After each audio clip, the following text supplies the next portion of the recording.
안녕하세요. 진짜 미치고 팔짝 뛸 만한 일이 있어서 여기에 글을 씁니다. 거두절미하고 본론만 말하겠습니다.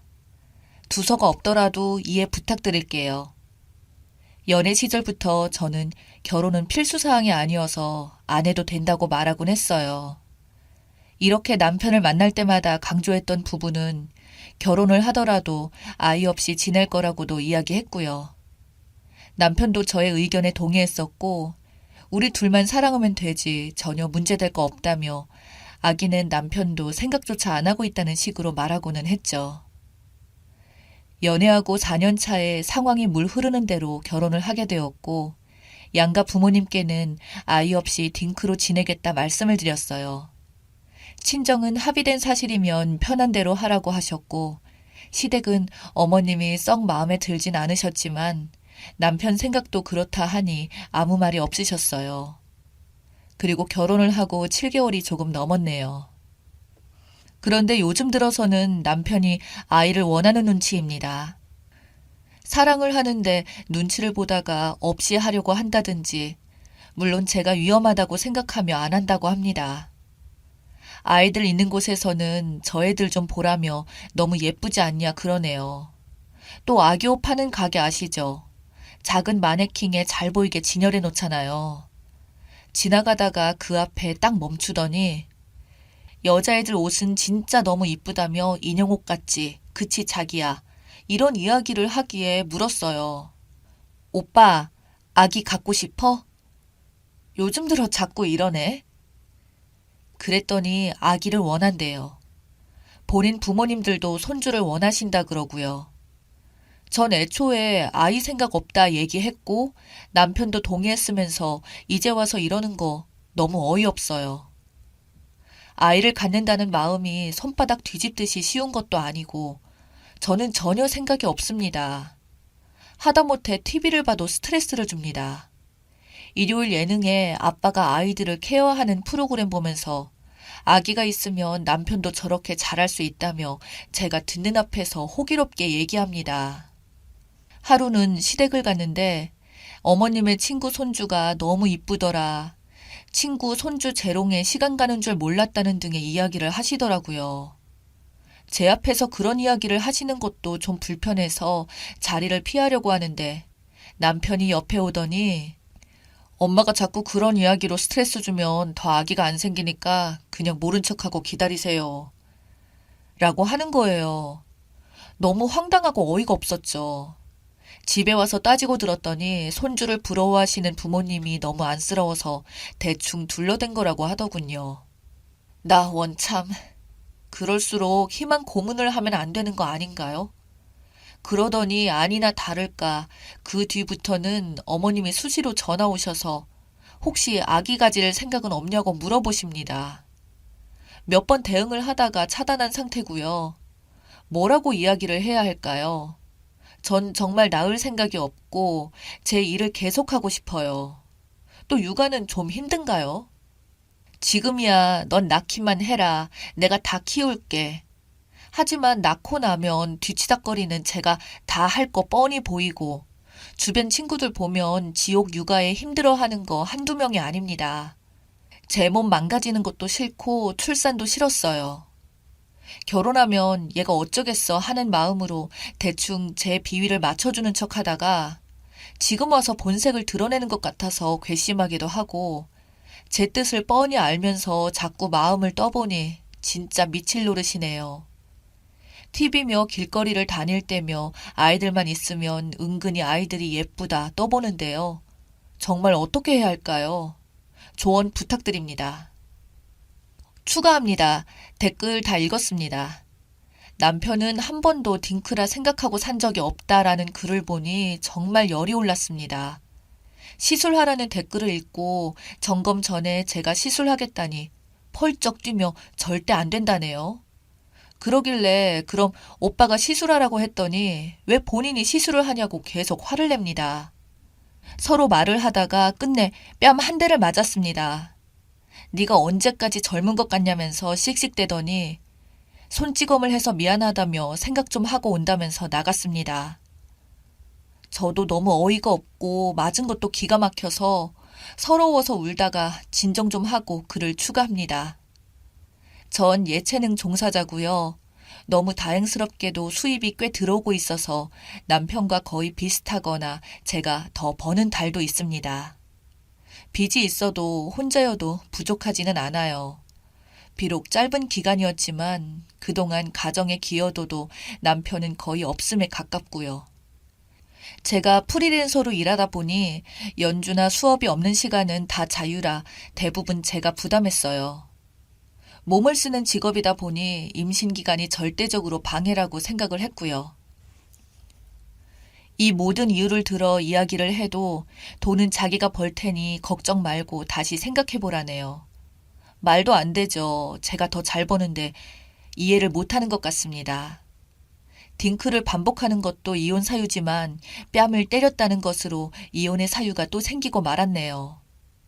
제 지인이 변호사라 자초지경을 설명하고 내일 얼굴을 보기로 했습니다. 가정의 기여도도 별로 없으니 자기가 뭐 챙겨갈 건 있을까요? 지금 제 마음이 화가 너무 나서 글이 정리가 안 되네요. 틈봐서 다시 추가할게요. 감사합니다. 추가합니다. 내일 출근도 해야 하고 곧 들어올 것 같아서 간단히 짐을 싸서 친구네서 하루 신세지기로 했습니다. 대충 이야기는 들었어. 네가 언제까지 젊고 잘 나가겠어. 애도 낳을 수 있을 때 낳는 거야. 뒤늦게 낳는다고 후회하지 말고 한 살이라도 젊을 때 하루라도 더 일찍 낳아야지. 라며 이런 식으로 이야기하더라고요.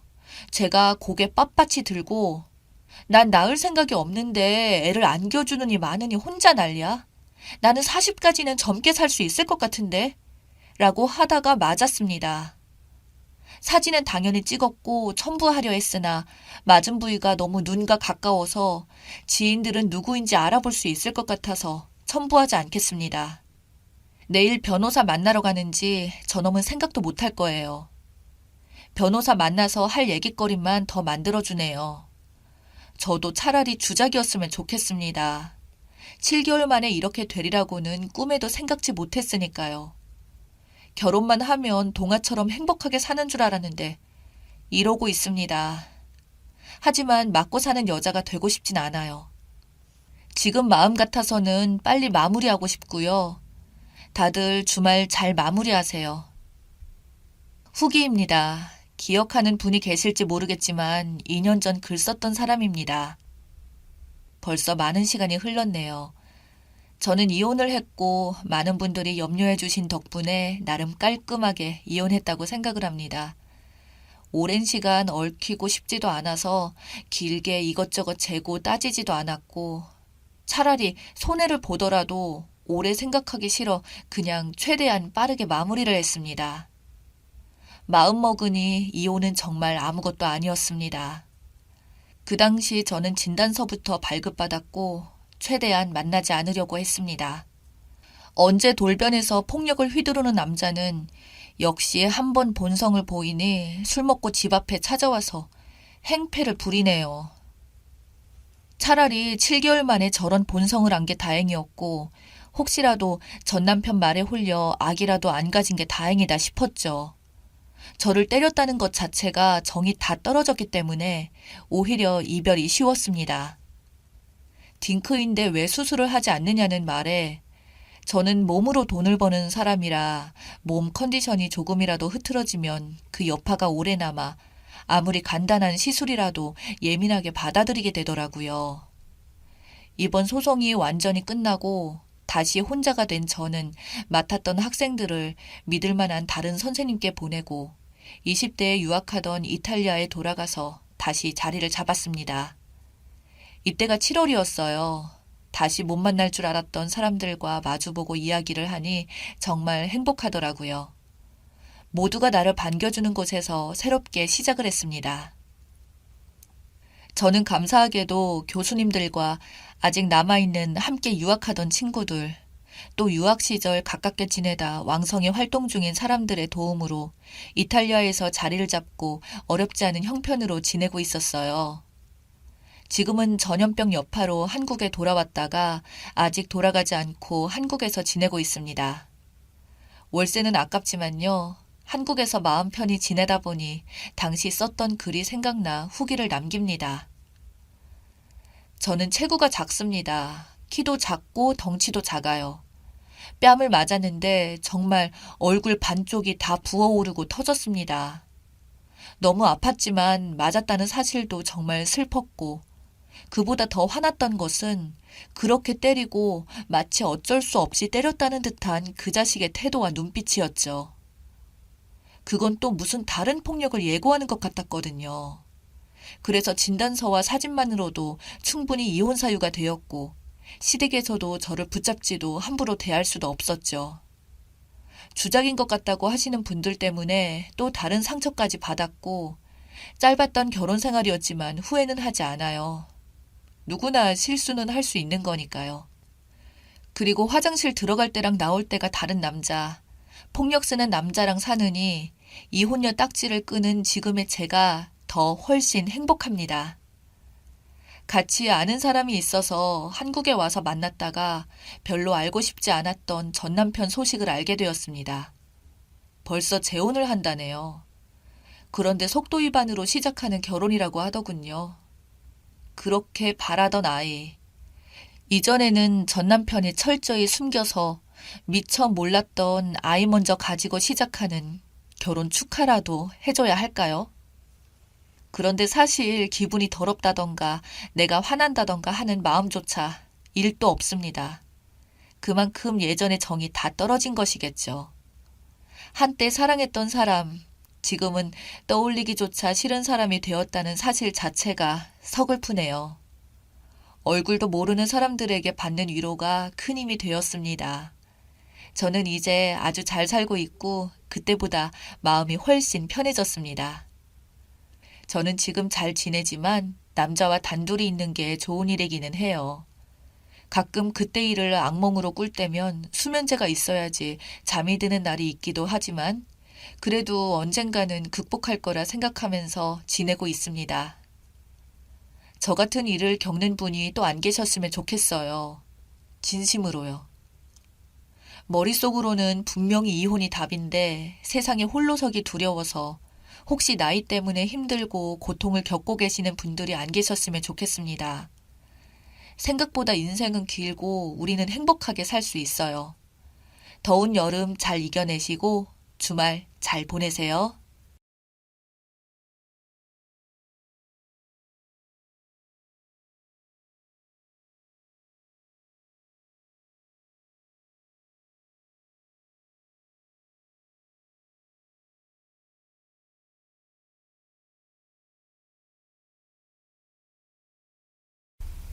안녕하세요.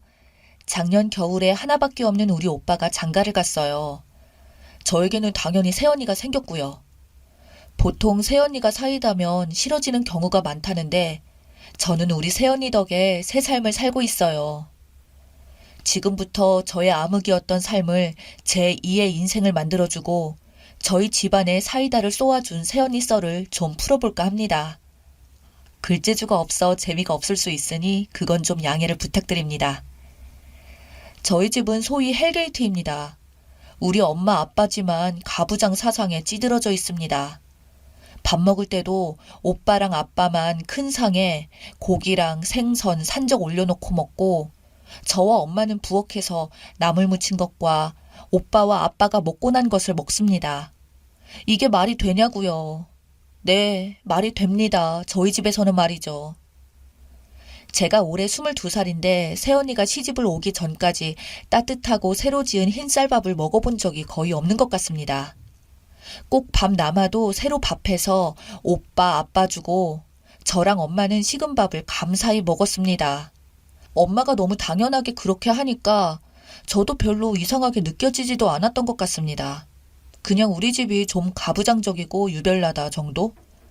일에서 착취당하며 사는 사람들은 금세 익숙해져서 그게 착취인지도 모른다고 하나 봅니다.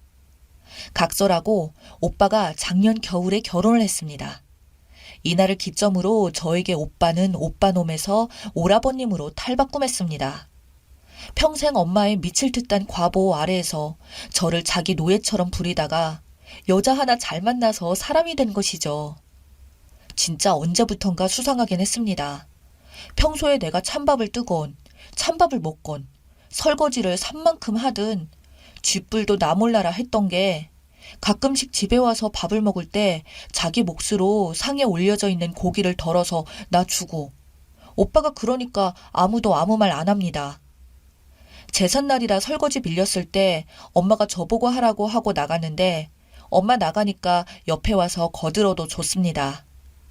이게 생각해보면 다 새언니랑 연애하면서부터입니다. 자꾸 말이 샜는데 이제 진짜 언니 썰을 풀어보겠습니다. 첫 번째, 올해 설날 그러니까 결혼 후 첫 명절 새언니가 인사 와서 밥상을 차렸는데 첫 설이라 다들 큰 상에 같이 밥 먹었습니다. 새언니도 첫 손님이라 방금 한 새밥을 퍼주었습니다. 제 밥과 엄마 밥만 오래되어서 다 달라붙어서 떨어지지도 않는 그런 밥이었습니다. 새언니는 그걸 빤히 보더니 오빠를 흘기 쳐다보고는 제 밥그릇과 오빠 밥그릇을 번갈아 보면서 눈만 까딱까딱 하는 겁니다. 오빠 놈 언니랑 눈이 딱 마주치더니 상황 판단을 1초 만에 하고서는 엄마랑 얘 밥이 이게 뭐야? 남은 밥이었어? 그러면 나 주지. 여자는 식은 밥 먹는 거 아니야. 하며 호들갑을. 와, 진짜 핵소름이었습니다. 언제부터 자기가 웃기지도 않아서 그러면서 오빠 밥이랑 내 밥이랑 바꾸는데 엄마가 그걸 보더니 얘가 왜 이래? 하시고는 오빠 밥을 새로 퍼다 주셨습니다. 진짜 웃겼습니다. 여기서 진짜 대단하다고 느낀 건 어떤 말 한마디 없이 눈빛만으로 의사를 전하고 오빠를 바로 움직이게 할 수 있을 정도의 영향력을 언니가 하고 있다는 것이었습니다. 심지어 혹시나 엄마가 설거지라도 시킬까봐 밥 먹었으니 소화도 시킬 겸 오늘은 자기가 설거지하고 싶다고 설레발까지 치고 오빠가 설거지를 했습니다. 저는 오빠가 왜 이러지? 뭐지? 싶었지만 덕분에 저는 놀았으니 꽃이죠. 두 번째, 오빠 부부가 신혼집 집들이를 한다면서 우리 부모님이랑 저를 초대했습니다. 그래서 오빠 집에 밥 먹으러 갔는데 한 상 가득이었습니다. 나름대로 맛있었고 또 그 정성에 놀라고 있는데 국이 짜다 아가야. 이 전은 너무 부쳤네. 불고기 이거 어디 거냐? 국산 먹어야지. 외국산은 질겨서. 엄마가 잔소리 스키를 시전하십니다. 우리 엄만 맨날 저럽니다. 저보고 반찬 좀 하라고 시키고 밥 하라고 시켜놓고선 밥이 되니 지니 반찬이 어쩌니 사람 미칠 정도로 밥 먹는 내내 저러는 게 버릇입니다. 그 말을 듣더니 새언니가 빵긋 웃으면서 그렇죠. 그렇죠. 봐봐요. 제 말이 맞잖아요, 여보. 제가 아까 국도 짜고 전도 태우지 말라고 했는데 이가 이렇게 입말이 유별나요. 그런데 이가 어머님 밥 먹고 자라는데 정작 어머니랑은 제가 입맛이 맞네요. 이제 제가 어머니 딸 해야겠어요. 아니다. 진짜 해야겠다. 이럽니다. 우리 엄마는 그만 당황해했습니다. 그 귀한 아들이 한 요리에 책을 잡은 것이며 며느리 입맛을 뒷받침해 주기까지 한 게 된 것입니다. 그 뒤로 또 맛있어 할까봐 입 다물고 식사만 하셨습니다. 우리 엄마가 남 요리한 거 먹을 때 저렇게 입 다물고 먹는 거 처음 봤습니다. 진짜 난생 처음 봤습니다.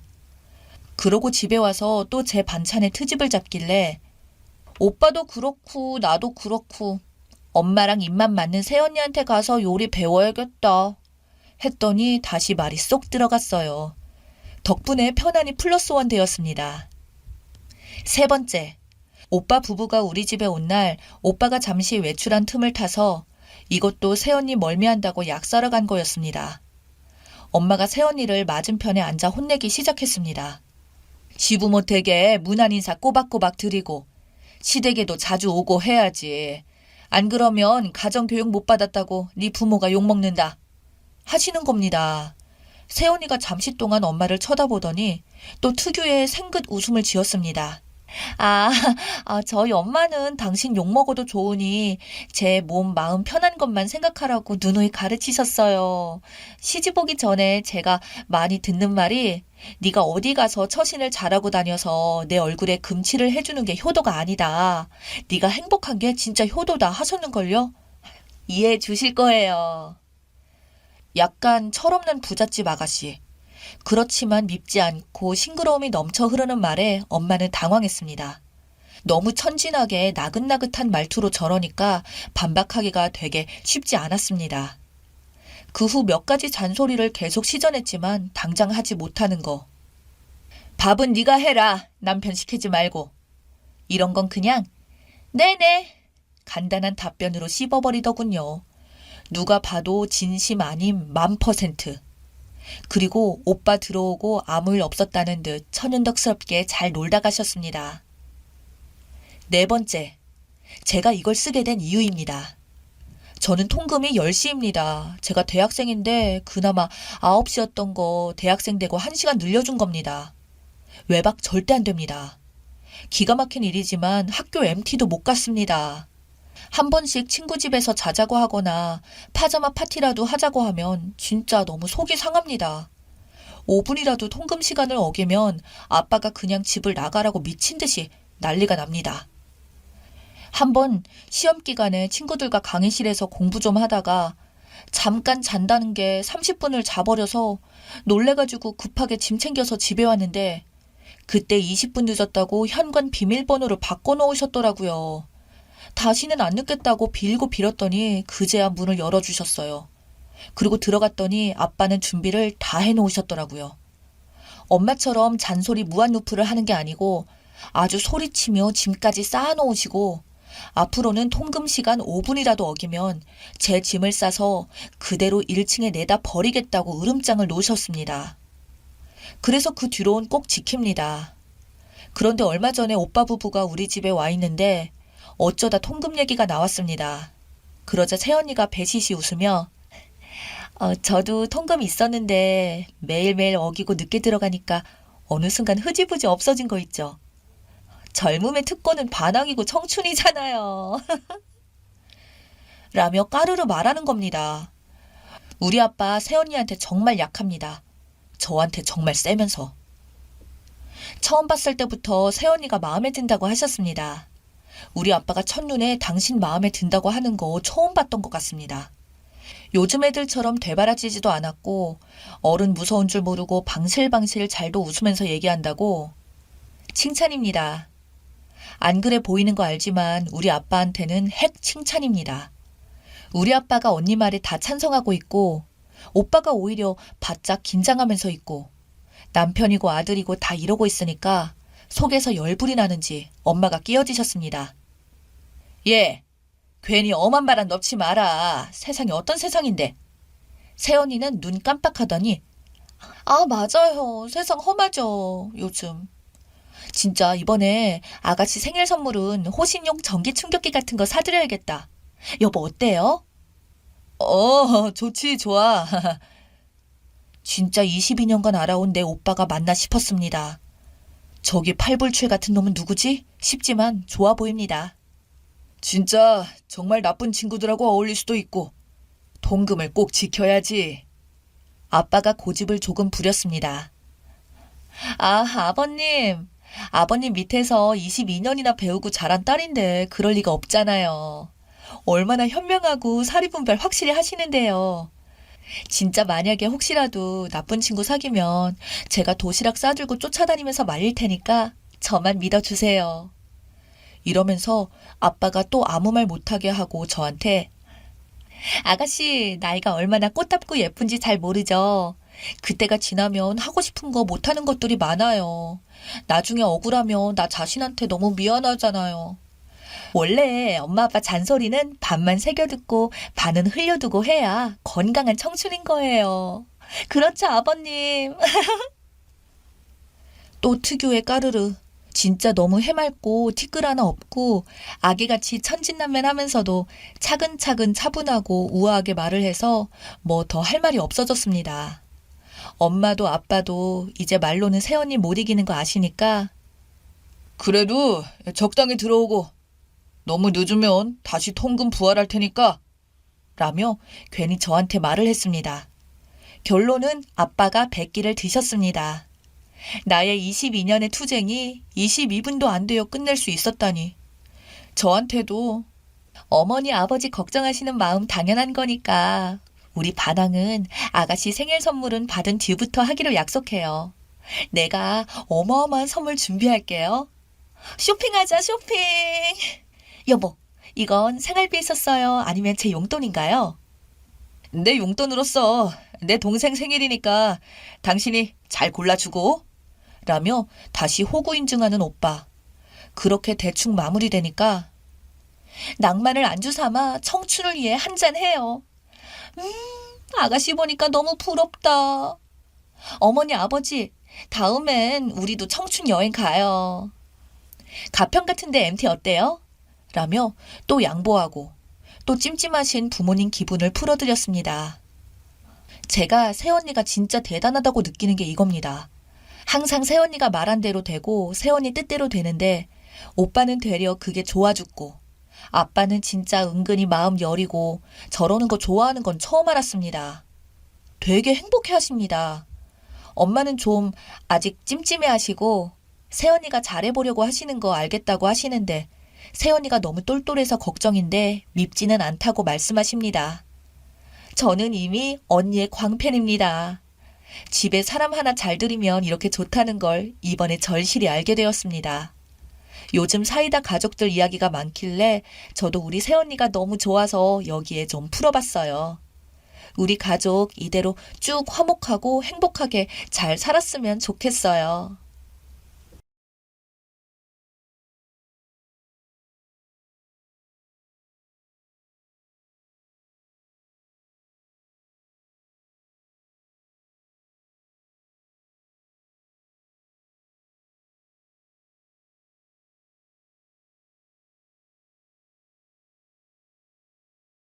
안녕하세요.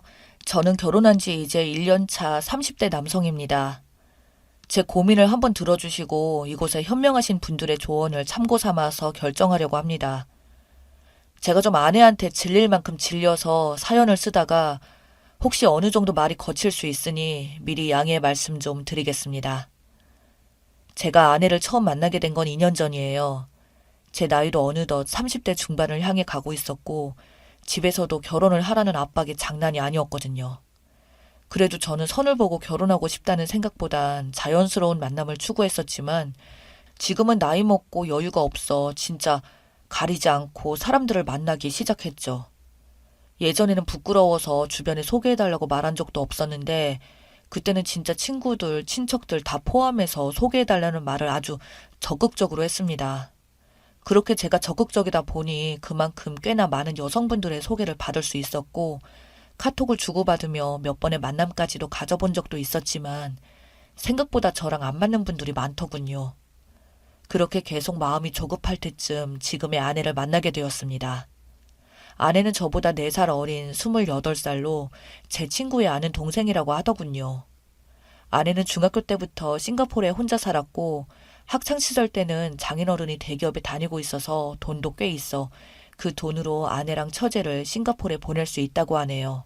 그러나 아내가 대학교 졸업반 시절쯤에 장인어른이 갑자기 회사에서 정리해고를 당하면서 집안이 급격하게 기울기 시작했다고 합니다. 딸 둘 다 그곳에서 재학 중이라 중간에 마치고 돌아올 수도 없어서 있는 돈 없는 돈 다 끌어다가 빚까지 내어서 둘을 겨우 졸업시켰다더군요. 그러다 보니 아내는 싱가포르에서 대학교까지 나와 여동생 처제가 졸업할 때까지 그곳에서 직장 생활을 하다가 한국에 들어온 지 얼마 안 되었다고 하더군요. 그래서 저희 결혼할 때 친정 쪽 배려 차원에서 혼수 같은 것도 안 하기로 했고 그냥 아내는 맨몸으로 오다시피 저한테 시집을 왔습니다. 그것 때문에 집에서 처음에는 불협화음도 많았지만 제가 이 여자랑 조건 때문에 만약 헤어지게 된다면 나는 언제 누군가와 다시 결혼하고 싶을 정도의 여자를 만나서 결혼할지도 모르겠다며 말을 하자 집에서는 처가댁이 그래도 최소한의 기댈 구석이라도 있어야 하는데 그게 없는 게 너무 아쉽다고 하셨지만 어쩔 수 없이 마지못해서 제 결혼을 허락해 주셨어요. 여기서 처가랑 저희 집 경제적인 사정을 말씀드리자면 저희 부모님께서는 크지도 않지만 그래도 어느 정도 넉넉히 먹고 살 만큼의 사업을 하고 계셨고 저도 대기업은 아니지만 중소기업 치고는 월급이 나름 괜찮은 회사에서 일하고 있어요. 연봉 새 전으로 치면 8천 이상이 되었었거든요. 처가 쪽은 장인어른 혼자 외벌이로 일하시다가 회사에서 잘리고 나선 오리고기집을 오픈하셨는데 그나마 아내의 외가 쪽이 오리 농장을 하고 있어서 오리고기를 원가 수준으로 제공해주고 있었지만 식당의 매출은 그리 많지는 않다고 했던 것 같습니다. 그래서 아직은 그로 인해 빚에 허덕인다 할 정도라고 하니 굳이 직접 가서 안 봐도 비디오 수준이었죠. 그래서 결혼할 때 아내는 맨몸으로 왔지만 저는 제가 모은 돈과 부모님이 지원해 주신 돈으로 서울 외곽에 있는 아파트를 전세로 겨우 들어갈 수 있었습니다. 외곽이다 보니 집에서 회사까지 거리도 차로 1시간 반 정도 걸리게 되더군요. 그래도 전셋집이라도 어디냐며 감지덕지 하면서 살게 되었습니다. 저희는 결혼하고 나서 나이도 나이였던지라 바로 아기부터 이야기했었죠. 아내는 자기가 아이 가지게 되면 회사를 그만둔다고 했었고 저도 그거는 동의했어요. 어릴 적부터 사실 부모님이 두 분 다 일하시다 보니 혼자서 외롭게 큰 것도 있었고 그러한 기억 때문에 저희 아이만큼은 엄마가 붙어서 키웠으면 하는 바람도 컸어요. 제 월급은 적은 편이 아니나 외벌이가 되고 아내와 아이를 키우려면 큰돈이 들어갈 테니 적금에 보험에 생각하니 부담이 작은 편이 아니었어요. 그런 부분들을 처음에는 아내가 일을 그만둔다고 할 때 집에서 할 수 있는 부업들을 찾아본다며 걱정 말라던데 막상 결혼하자 그 아름답고 현모양처인 줄만 알았던 아내가 점점 본 모습을 드러냈습니다. 제가 아침에 눈을 뜨면 단 한 번도 옆에서 저보다 일찍 눈을 뜬 적이 없어요. 저는 그렇게 아침도 잘 못 챙겨 먹고 출근을 하게 되었고 아내는 아침 10시가 넘어서야 일어나서 밥을 먹거나 이제는 그것도 귀찮다고 배달 음식을 먹더군요. 그리고는 오후 되면 집에서 드라마 보고 놀고 있거나 친구들을 만나서 쇼핑을 하거나 합니다. 배달 음식 먹은 건 치우지도 않아서 먹다 남은 그 음식이 바로 제 그날의 저녁이죠. 그리고 설거지도 쌓여서 날파리까지 날리고 있고 제가 도저히 정말 참다가 아내에게 화를 내면 아내는 오히려 저에게 꼭 말을 그렇게 하냐면서 그때서야 겨우겨우 치웁니다. 뒤이어 밥 좀 안 차려주냐고 말하면 자기가 만든 것보다 나가서 사 먹는 게 더 싸고 맛있는데 왜 굳이 힘들게 만들어야 되냐는 말을 합니다. 거기다가 청소도 아예 안 해요. 그래서 그 청소로 뭐라 하니 아내는 저희 집에 노브 청소기가 하나 있었는데 그걸 거론하며 노브 청소기가 바닥 청소를 알아서 편하게 다 해주는 세상인데 자기가 왜 하냐고 말하고 빨래를 또 하도 안 해서 제가 입을 옷이 없어 전날 입었던 것도 입고 나간 적도 많다며 뭐라 하니 한동안 집안 청소 관련 싸움을 계속하자 아내가 낸 해결책은 쇼핑몰에서 옷 수십 벌을 사더군요. 그럼 빨래가 쌓여서 썩은 내가 날 때까지 몇 주가 지나도록 빨래 한 번 안 하기도 합니다. 제가 퇴근하면 저녁 나가서 먹자는 말만 하고 집에서 밥을 먹을 때는 음식들만 전자레인지에 데워서 먹거나 점심때 먹다 남은 걸 주는 게 전부예요. 그렇게 집안에 앉아서 먹기만 하다 보니 살이 돼지처럼 쪄서 결혼 전 모습은커녕 임신도 안 했는데 남들이 보면 임산부인지를 착각할 정도라 오죽하면 시댁인 저희 집에서 혹시 임신했냐고 말하자 아내는 울면서 뛰쳐나가고 그 뒤로 시댁에 안 간다며 상처받았다고 하더군요. 그러더니 올해 추석에 친정을 갔습니다. 친정 가는 시간은 꼭 지키라고 하던 사람이 우리 부모님한테는 안 가겠다면서 저한테는 또 가서 올 때 먹을 것은 싸우라고 하는데 이게 진짜 사람인가 싶더군요. 그래서 욕이 정말 목턱까지 올라오는 걸 인내심으로 억누르며 아내에게 살이나 빼라고 하고 싶은 말을 건강을 빌미로 몇 번이나 기분 안 나쁘게 해줘도 말만 알겠다. 자기도 한번 살 빼보겠다. 이제는 앞으로 배달 음식도 안 시켜 먹겠다 말하면서 저한테 돈을 받아가 헬스장에 가서 PT도 끊고 다이어트 도시락도 사고 했는데 시간이 흐른 후 며칠 되지도 않았는데 그놈의 다이어트 도시락은 맛이 없다며 냉동실에는 수십 개의 도시락을 처박아 놓고 맨날 햄버거, 피자, 탕수육, 치킨 이딴 것만 먹고 그 다이어트 도시락은 제가 먹게 되었네요. 특히 더 화가 났던 건 헬스장에 PT 끊어준 회원권을 중고나라에서 다른 사람에게 팔아치우고는 그 돈으로 친구들이랑 쇼핑을 했다더군요. 그래서 진짜 그날 폭발해서 아내와 미친 듯이 싸웠습니다. 저는 아내에게 지금 살이 찌다 못해서 걷는 것도 힘들 정도 아니냐고, 네가 살 뺀다고 해서 돈을 줬지 그 돈으로 놀라고 준 거냐니까 아내는 저한테 살 빼면 될 거 아니냐고, 그렇다고 굳이 그렇게 화내면서 뭐라 하냐고 적반하장으로 저에게 욕하면서 소리를 지르더군요.